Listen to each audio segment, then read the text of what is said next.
Demonte colony part 2. ఈ video చూసే ముందు డిమోంటి కాలనీ పార్ట్ 1 చూసి ఈ వీడియో చూడండి, లేదంటే అర్థం కాదు.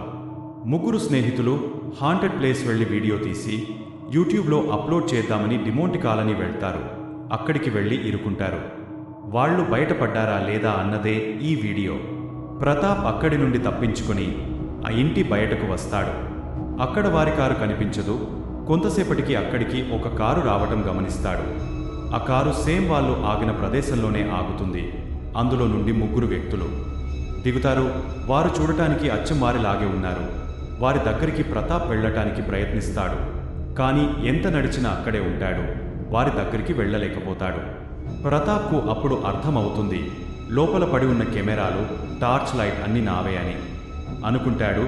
తన స్నేహితులకు ఏమైందో అని మళ్లీ లోపలకు వెళతాడు ప్రతాప్.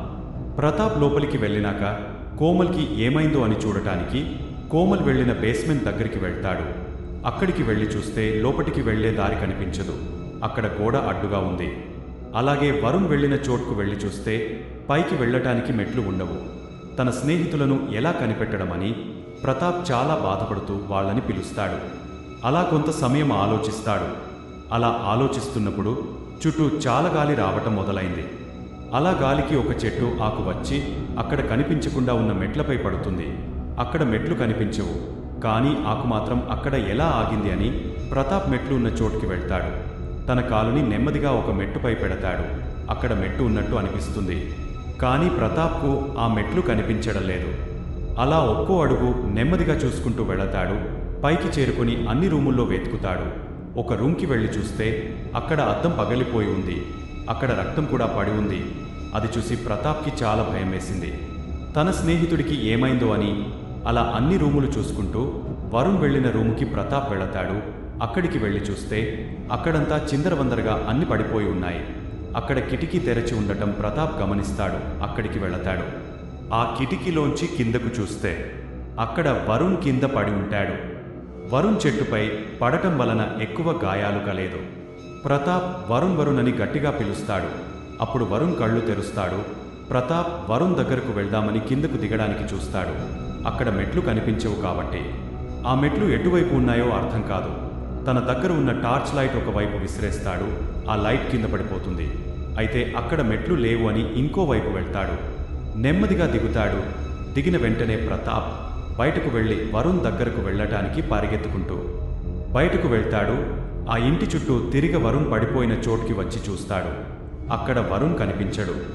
వరుణ్ వరుణ్ అని పిలుస్తూ ఉండగా వెనక నుండి ప్రతాప్ భుజంపై చేయి పడుద్ది. ప్రతాప్ భయపడిపోతాడు. వెనక్కి తిరిగి చూస్తే అది వరుణ్. వరుణ్, ప్రతాప్ ఇద్దరు కోమల్ని వెతకటానికి మళ్ళీ ఇంటి లోపలికి వెళ్తారు. వెళ్ళగానే లోపల అంతా మారిపోయి ఉంది. అప్పటిదాకా మంచిగా ఉన్న బిల్డింగ్ కాస్త గోడలు విరిగా కూలిపోయే విధంగా కనిపిస్తుంది.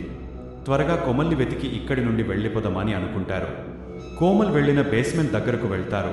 అక్కడ డోర్ కనిపించదు, కానీ డోర్ అక్కడే ఉంది. ఈ విషయం ప్రతాప్ గమనించి లోపలికి వెళ్తారు. కోమల్ కింద పడిపోయి ఉంటాడు. కోమల్ని తీసుకొని బయటకు వస్తారు. అక్కడి నుండి వెళ్దామని ఎంత ప్రయత్నించినా ఎటు వెళ్ళినా మళ్ళీ ఆ ఇంటి దగ్గరకే వస్తున్నారు. అప్పుడు టైం 3 అవుతుంది. ఇంకో 2 గంటలు ఇక్కడే ఉండి తెల్లవారు కాగానే వెళ్ళిపోదాం అనుకుని భయపడుకుంటూ అక్కడే ఉంటారు. కోమల్ ఇంకా కళ్ళు తెరవలేదు. కోమల్ బేస్మెంట్లో పడి ఉండటం వలన అక్కడ ఊపిరి ఆడక స్పృహలో లేడు. అలా కొంత సమయం గడిచింది. మళ్ళీ టైం చూస్తే 3 అవుతుంది. ఇదేంటి 3 అవుతుంది, ఈపాటికి 4, 4:30 కావాలి అని ప్రతాప్ అంటాడు. అక్కడి వాతావరణంలో ఎలాంటి మార్పు లేదు. ఇద్దరు భయపడుకుంటూ ఎటు కదలకుండా అక్కడే ఉంటారు. ఎటు వెళ్ళినా మళ్ళీ తిరిగి వాళ్ళు ఉన్న చోట్కే వస్తున్నారు. కోమల్ ఇంకా కళ్ళు తెరవటం లేదు. ప్రతాప్ కోమల్ గుండె కొట్టుకుంటుందా అని చూస్తాడు. గుండె కొట్టుకోవటం లేదు. కోమల్ చనిపోయి ఉంటాడు. చాలా బాధపడుతూ భయపడుకుంటూ ఉంటారు. ఎవరికైనా ఫోన్ చేద్దాం అంటే సిగ్నల్ లేదు. అప్పుడే ప్రతాప్కి కాల్ వస్తుంది. అది చూస్తే కాల్ చేసేది వరుణ్.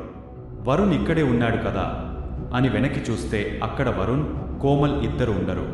కాల్ లిఫ్ట్ చేస్తే అటు నుంచి ఎటువంటి సమాధానం ఉండదు. మళ్ళీ లోపలికి వెళ్తాడు. ప్రతాప్ లోపలికి వెళ్ళి చూస్తే అక్కడ వరుణ్, కోమల్ ఇద్దరూ చనిపోయి ఉంటారు. ప్రతాప్ దగ్గరకు నీడలాంటి దెయ్యం వస్తుంది. చాలా భయపడిపోతాడు.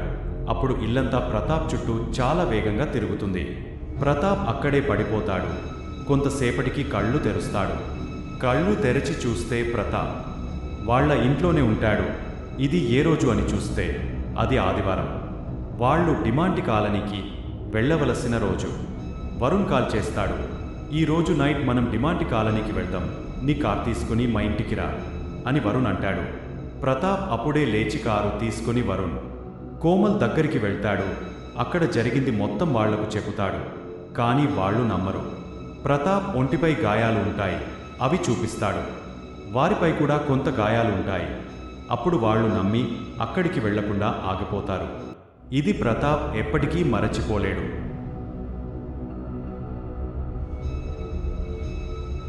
ఈ స్టోరీ మీకు నచ్చితే సబ్స్క్రైబ్ చేయండి. మరో హారర్ వీడియోతో కలుద్దాం.